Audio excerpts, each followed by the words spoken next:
Dragons fighting for their spot there. Do you put it more on them being that desperate play, that really, you know, roll the dice type play, or was it more you guys kind of taking your foot off the pedal a bit there at the back end? Where do you reckon we took the foot off the pedal? Sorry, poor choice of words. Yeah, and probably poor question too when you ask Shane about his son. I think it's a disgrace how you guys in the media are just absolutely bashing the kid publicly. I said you guys in the media. Okay. And you asked a question there about his booing. I mean, like, honestly, I've got a son playing, and that's my biggest fear. You people, not him, but the media. The way he's been portrayed in the media at the moment, that poor kid. And I went up to him and I grabbed him after the game and took him aside and spoke to him. I've known him since he's been a little boy.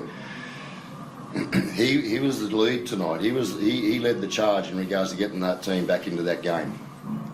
I think it's a disgrace what his so-called supporters, the so-called Dragon supporters, the social media, the bullshit that he has to listen to and cop.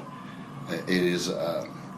It's something I just don't like. He's a better football player than he's been given credit for. The way that boy has handled that from a mental point of view to being able to turn up every week, and he said, I'm tough enough, I'll handle it. I know he is, but it's awful.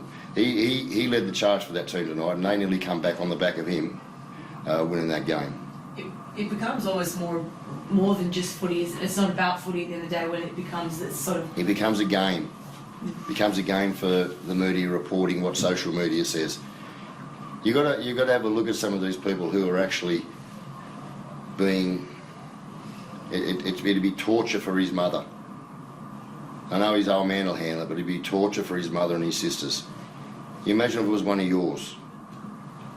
That's when it becomes real. So what do you say to the Raiders fans that were booing you quite loudly in the first half? Were they all Raiders fans, were they? Well, it was coming from our side of the stand, it seemed that way. They always boo a goal kicker. How many games do you go to? They always, I want them to boo their goal kicker. Okay. I want our Raiders fans, they can throw cans at him for all I care. I want them to boo a bloody goal kicker. Okay. That's their job. I've been out at Seaford Oval where the cars were there, and there wasn't a car there blowing a horn at the bloody opposition goal kicker.